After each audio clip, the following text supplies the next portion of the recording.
Praise lord.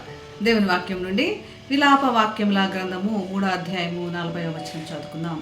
మన మార్గములను పరిశోధించి తెలుసుకుని మనము యెహోవా తట్టు తిరుగుదుము. దేవుడు కృపగలవాడు. మనం నిర్మూలం కాకుండా ఉన్నాం. అందుకే ప్రతిదినము మనం ఎంతో అపరాధులుగా దేవుని ఎదుట ఉన్నాం. కానీ అనుదినము ఆయన వాత్సల్యత నూతనంగా పుట్టుచున్నది. ఆయన ఎంతో నమ్మదగిన వాడు కాబట్టి తను ఆశ్రయించిన ఎడల యెహోవా దయాళుడు అని వాక్యంలో చాలా స్పష్టంగా వివరించబడుతుంది.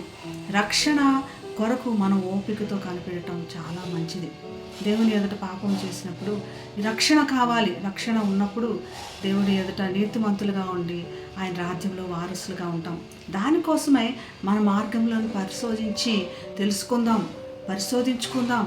మనము పాపములు తెలుసుకోవడం అనేది ఎంతో ప్రాముఖ్యమైన విషయం.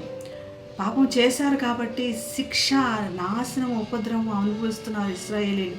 ఈ సమయంలో దేవుని వాక్యం వారికి ప్రత్యక్షత అయ్యి మనల్ని మనం పరిశోధించుకుందాం. మొదటగా మనల్ని పరిశోధించుకున్న ఎడల మనం వేరే వాళ్ళని ద్వేషించడం కంటే దేవుడు ఈ శ్రమ నాకెందుకు అనుగ్రహించాడు, మనుషులందరూ నన్ను ఎందుకు నిందిస్తున్నారు, నా జీవితంలో ఈ బాధ ఎందుకు కలిగింది అని మనల్ని పరిశోధించుకున్నప్పుడు దేవుని యొక్క ఉద్దేశాలు మనకు బయలుపరచబడతాయి. అందుకే దావీదు రాస్తాడు, దేవా నన్ను పరిశోధించు, నా హృదయాన్ని తెలుసుకో, నన్ను పరీక్షించిన ఆలోచనలు తెలుసుకో అని ఎంతో బాగా రాసుకున్నాడు దావీదు. అలాగ పరీక్షించుకున్నాడు కాబట్టి దేవుని ఎదుట ఎంతో గొప్ప వ్యక్తిగా ఉన్నాడు.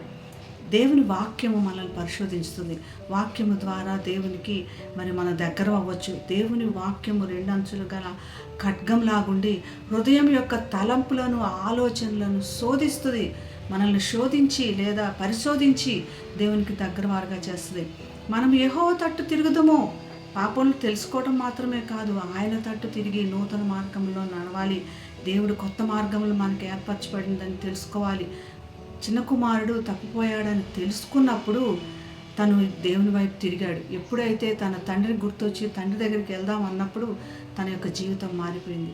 అటువంటి కృప దేవుడు మనందరికీ దయచేయనిలాగా ప్రార్థన చేసుకుందాం.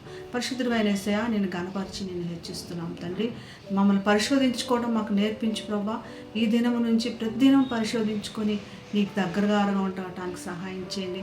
అలానే ప్రభా, నీ ఎదుట నిర్దోషులుగా మమ్మల్ని చేయడానికి నీవు అర్పించిన రక్తం బట్టి నీ కృతజ్ఞతలు చెల్లిస్తూ యేసు నామమున ప్రార్థిస్తున్నాం తండ్రి. Amen. Have a blessed day. God bless you.